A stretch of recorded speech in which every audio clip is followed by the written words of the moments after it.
یہ ہے D S پی شاہد محمود. ان کا چہرہ یاد رکھیے گا کیونکہ یہ جو انہوں نے کارنامہ کیا ہے یہ کوئی عام کارنامہ نہیں ہے, کیونکہ اس شخص کو جو کہ ایک وکیل کی فیس نہیں دے سکتا, وہ شخص جو روزانہ کورٹ کچہری اور تھانوں کے چکر نہیں لگا سکتا, اس کو بھی انصاف مل رہا ہے. ہمارے کھاریاں میں ایک پراپرٹیز کے بہت زیادہ ایشو تھے اور پراپرٹیز بہت مہنگی ہو چکی ہیں, اور تقریباً 10 کروڑ سے زیادہ کی پراپرٹی ہے جو سیٹلمنٹ آپس میں لوگوں کو آ گئی. یہ تو بہت بڑا کارنامہ لگ رہا ہے. اور تقریباً سمجھ لیں کہ تقریباً 20 ملین کے قریب نیٹ اماؤنٹ ہے جو ایک دوسرے کو لین دین ہوا ہے, اور اس میں ایک پینی بھی ٹیکس نہیں ہے. اس کا بڑا اچھا رزلٹ آیا اور اللہ نے اتنی برکت ڈالی ہے کہ ہمارے 100+ جو کیسز ہیں ان میں ہم نے صلح ہو گئی ہے ہمارے کیسز کی. یہ تو آپ نے اس عام بندے کے لیے جو عدالتوں سے بھی شاید مایوس ہو چکا, اس کے لیے تو بہت بڑا کام کر دیا. تقریباً 60% کیسز آلریڈی کورٹس میں چل رہے ہیں, وہ بھی ویڈرا کرائے ہیں, اور لوگوں کے معاملات جو سالوں سے نہیں ہو سکے ان کو چند ہفتوں میں سیٹل کر دیا. آپ کو عدالت نہیں جانا پڑا, وکیل نہیں کرانا پڑا, اور اسی وقت آپ کو سنا گیا, اسی وقت آپ کو خرچہ نہیں, 1 روپیہ خرچ نہیں آیا. السلام علیکم نیوز الرٹ سے میں ہوں وجاہت علی ظفر, اور بڑا ہی یونیک کام کیا ہے کھاریاں پولیس نے کہ مصالحتی کمیٹیاں بنا دی ہیں. آپ پوچھیں گے یہ مصالحتی کمیٹیاں ہے کیا, کام کیا کرتی ہیں اور کیوں یونیک ہیں, کہ کھاریاں پولیس کو اس کا کریڈٹ کیوں جا رہا ہے؟ اس کا کریڈٹ اس وجہ سے جا رہا ہے کہ کھاریاں میں ہی صرف یہ بنائی گئی ہیں اور کھاریاں پولیس کا ہی یہ کارنامہ ہے. آئیے D S P circle Kharian Shahid Mahmood صاحب سے جانتے ہیں کہ یہ مصالحتی کمیٹیاں بنائی کیوں گئی تھیں, ان میں کون کون لوگ کام کرتے ہیں اور یہ کس طرح لوگوں کو فائدہ پہنچائیں گی. سر ہمیں بتائیے گا مصالحتی کمیٹی بیسیکلی ہے کیا؟ جی یہ ایکچولی ایسا ہے کہ یہ ہمارے جو ایسے اوورسیز ہیں اور ایسے لوکل ہمارے جرنلسٹ ہیں, اس میں ساری کمیونٹیز ہیں, انجمن تاجران ہیں اور سوسائٹی کے نوٹیبلز ہیں, جو سارے تزکیت و شہود پہ پورا اترتے ہیں, جو 62-63 جسے کہتے ہیں ہم, صاف ستھرے لوگ ہیں, بہترین لوگ ہیں, اور وہ ایک ایسی کاز کے لیے کام کرنا چاہتے ہیں کہ جو یاد رہے سوسائٹی کی بہتری کے لیے اور انصاف اور امن و امان کو قائم کرنے کے لیے. بالکل نیک نیتی سے الحمدللہ وہ المیزان 100% وہ میرٹ کر رہے ہیں. یہ ہوا ایسے تھا ایکچولی کہ یہاں ہمارے کھاریاں میں ایک پراپرٹیز کے بہت زیادہ ایشو تھے اور پراپرٹیز بہت مہنگی ہو چکی ہیں, تو کمپٹیشن بھی ہے لوگوں کا اور لوگ بہت زیادہ انویسٹمنٹ بھی کرتے ہیں. تو یہاں پہ زمینوں کا استعمال نہیں ہوا, یہاں پہ تقسیم نہیں ہوئی, یہاں پہ زمینوں کے بڑے سارے مسائل ہیں, اور ان کو دیکھتے ہوئے چونکہ پولیس اپنے جو ڈیلی کے امن و امن کے معاملات ہیں ان میں بزی رہتی ہے, تو پھر ان کو ٹائملی سننا اور ان کو میرٹ پہ یکسو کرنا, ڈسپوز آف کرنا ایک بہت بڑا چیلنج تھا ہمارے لیے. اور اس کے علاوہ جو میٹرز ایسے تھے لوگوں کے جو خانگی معاملات تھے, میاں بیوی کے تھے, بہن بھائیوں کے تھے, یا فیملی کے آپس میں معاملات تھے, اس کو دیکھنے کے لیے, اور ایسے کچھ معاملات تھے لوگوں کے لین دین کے جو کہ پولیس کے ڈومین میں نہیں آتے تھے, لیکن جب ہم لوگوں کو کہتے تھے کہ آپ لوگ کورٹ میں چلا جائیں تو لوگ کہتے تھے جی ہم تو آلریڈی پچھلے 5-8-10 سال سے کورٹ میں چل رہے ہیں, اور وہ کورٹ سے اپیئرنس کے بعد اپنا ہو کے واپس ہمارے آفس آ جاتے تھے, اور ہم دوبارہ جب ان کو کہتے تھے کہ آپ لوگ کورٹ میں چلا جائیں تو وہ بڑے مایوس ہوتے تھے. ہم نے ان کے چہروں کو دیکھتے کہ اس ملک میں کیا ہو رہا ہے, ہمیں کیا بن رہا ہے, 8-10 سال سے پہلے ہم انگیج ہیں اور دوبارہ آپ کے پاس ہیں, آپ بھی ہمیں عدالت میں بھیج رہے ہیں. وہاں وہ سسٹم ایسا کہ لیٹ ہو جاتے ہیں معاملات. تو پھر ہم نے اس کا حل یہ ہم نے نہیں نکالا, یہ اللہ تعالیٰ کی ذات نے ہم پہ فضل کیا, صرف ہماری نیک نیتی تھی کہ ہم کچھ کرنا چاہتے تھے, تو اللہ نے ہمیں ایک ایسی ٹیم بھی دے دی جو یہاں کے نمبرداران تھے, وہ فارغ تھے, ایسے بیٹھے تھے, وہ بالکل نیوٹرل لوگ ہیں جن کا کسی بھی سیاسی یا مذہبی جماعت سے کوئی تعلق نہیں ہو, بالکل غیر سیاسی لوگ ہیں, اور ان کے اندر ایک ارج بھی ہے کام کرنے کی. اور اللہ نے فضل کیا تو ہم نے انیشیٹ کیا بسم اللہ پڑھنے کے بعد کہ یہ شروع کریں. اس کا بڑا اچھا رزلٹ آیا اور اللہ نے اتنی برکت ڈالی ہے کہ ہمارے 100+ جو کیسز ہیں ان میں ہم نے صلح ہو گئی ہے ہمارے کیسز کی وہاں, اور تقریباً 10 کروڑ سے زیادہ کی پراپرٹی ہے جو سیٹلمنٹ آپس میں لوگوں کو کروا دی گئی ہے. یہ تو بہت بڑا کارنامہ لگ رہا ہے. اور تقریباً سمجھ لیں کہ تقریباً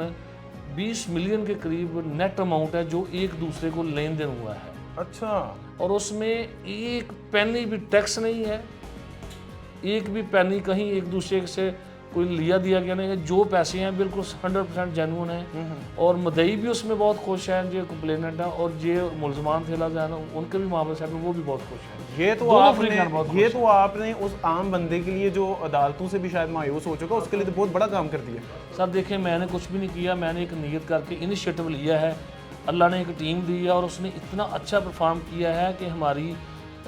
پورے پنجاب میں نہ ہی کوئی جوڈیشل سسٹم ایسا کام کر رہا ہے, نہ ہی کوئی ریونیو کا کر رہا ہے, اور نہ ہی کوئی پولیس کا آفس کام کر رہا ہے. یہ ہمارے پیرالل ہے, ہم ان کو جب دیتے ہیں کہ یہ اتنا ملینز کی پراپرٹی کا معاملہ ہے، تو اس میں جب ہم پولیس سے رپورٹ لیتے تھے تو لوگ پولیس کو اپروچ بھی کر لیتے تھے، مینج بھی کر لیتے تھے یا اپنی فیور بھی حاصل کر لیتے تھے، تو ہمارے پاس رپورٹ صحیح نہیں آتی تھی۔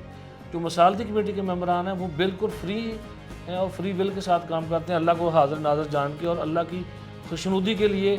نہ ہمارا آفس ان پہ کوئی انفلوئنس کر سکتا ہے، نہ ہی کوئی سیاستدان، چاہے وہ جتنا بڑا سیاستدان ہو، جتنا انفلوئنشل ہو، وہ اس پہ نہ ہی وہ کرتے ہیں۔ سب کو سمجھ آ گئی ہے، نہ ہی ہمارے کوئی D P O D C O office یا اس کے علاوہ دیگر آفس ہیں، کوئی بھی ان کو انفلوئنس نہیں کر سکتا۔ وہ بالکل لوگ ان سے اپروچ کریں، ان کو رابطہ کریں، پھر بھی وہ میرٹ پہ ہی کام کرتے ہیں، اور ان کی جو رپورٹس ہیں وہ کورٹ میں بھی سبمٹ ہو رہی ہیں، اور وہاں پہ ان کو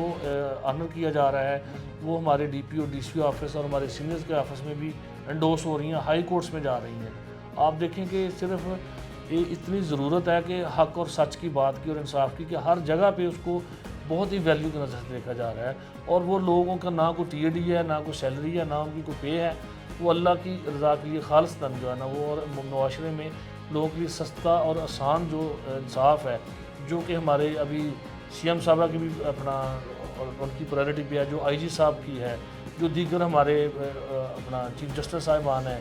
جو دیگر ہمارے ادارے ہیں، سب وہ اس کے لیے سستا اور فوری انصاف کے لیے ایفرٹس کر رہے ہیں۔ تو یہ اللہ تعالیٰ نے ایک ہمیں ایسا ایک سمجھ لیں کہ یہ ایک مثال بن گئی ہے پورے پنجاب میں، کہ ان لوگوں نے اتنا اچھا کام کیا پچھلے 4 سے 5 ماہ کے اندر، کہ 100 سے زیادہ کیسز جن میں سے تقریباً 60% کیسز آلریڈی کورٹس میں چل رہے ہیں، وہ بھی ویڈرا کرائے ہیں، اور لوگوں کے معاملات جو سالوں سے نہیں ہو سکے ان کو چند ہفتوں میں سیٹل کر دیا۔ مطلب میں تو سوچ کے بھی حیران ہوں کہ اتنا بڑا کام ہو رہا ہے اور یہ کھاریاں پولیس کو سہرا جا رہا ہے، اور بہت شاندار بات ہے۔ اس میں تاجران کے لوگ بھی ہیں، اس میں نمبردان ایسوسی ایشن ویسے سب سے زیادہ کام کر رہی ہے، اس کے علاوہ جتنے سوسائٹی کے نوٹیبل اچھے لوگ ہیں وہ سارے اس میں ہماری کمیٹی میں ہیں۔ کوئی بندہ اس پہ کوسچن ریز نہیں کر سکتا کسی کریڈیبلٹی کی۔ سوال میرا یہ ہے کہ اگر کوئی کوسچن ریز کر رہا ہے، کیا ایسا کوئی آپ کے سامنے آیا کہ مدعی خوش نہ ہوا ہو بھی میرے ساتھ انصاف نہیں ہوا؟ ابھی تک ہمارے جو 100+ کیسز صلح ہوئی ہے، اس میں سے ایک یا دو ایک کیس ریورس ہوا تھا، وہ بھی الحمدللہ ہمارا سیٹل ہو گیا ہے، اور کوئی بندہ یہ نہیں کہہ سکتا کہ میرا ایک پینی بھی کہیں پہ کوئی خرچہ آیا ہو اس معاملے۔ دیکھیں، آپ کو عدالت نہیں جانا پڑا، وکیل نہیں کرانا پڑا، اور اسی وقت آپ کو سنا گیا، اسی وقت آپ کو خرچہ نہیں، 1 روپیہ خرچ نہیں آیا۔ اور یہ میرے خیال سے آپ کو نہیں لگتا کہ یہ پھر ہر ضلع میں ہونا چاہیے؟ میں کہتا ہوں کہ اگر یہ کام چل جائے تو لوگوں کی جو ہے نا جان بخشی ہو جائے گی۔ جو لوگ پولیس، ریونیو یا دیگر جو ہماری عدالتیں ہیں یا دیگر جو انصاف کرنے والے ادارے ہیں، ان کے حوالے سے جو کمپلینٹس ہیں وہ بالکل ختم ہو جائیں گی الحمدللہ، یا کم از کم اگر ختم نہیں ہوں گی تو بہت حد تک لیول تک کم ہو جائیں گی۔ یہ ہے ڈی ایس پی شاہد محمود، ان کا چہرہ یاد رکھیے گا، کیونکہ یہ جو انہوں نے کارنامہ کیا ہے یہ کوئی عام کارنامہ نہیں ہے، کیونکہ اس شخص کو جو کہ ایک وکیل کی فیس نہیں دے سکتا، وہ شخص جو روزانہ کورٹ کچہری اور تھانوں کے چکر نہیں لگا سکتا، اس کو بھی انصاف مل رہا ہے، اور کتنی آسانی سے مل رہا ہے۔ اس کے اپنے ہی گاؤں، اس کے اپنے ہی شہر کے لوگ اس کے ساتھ کھڑے ہو رہے ہیں اور اس کو انصاف دلا رہے ہیں۔ مصالحتی کمیٹی کی یہ جو ان کی کاوش ہے یہ سچ میں مثالی ہے۔ آپ کے اس حوالے سے کیا کہنا ہے؟ کمنٹ باکس میں اپنی رائے کا اظہار لازمی کیجیے گا۔ مجھے وجاہت علی ظفر کہتے ہیں، نیوز الرٹ سے فی الوقت اتنا ہی۔ اللہ نگہبان۔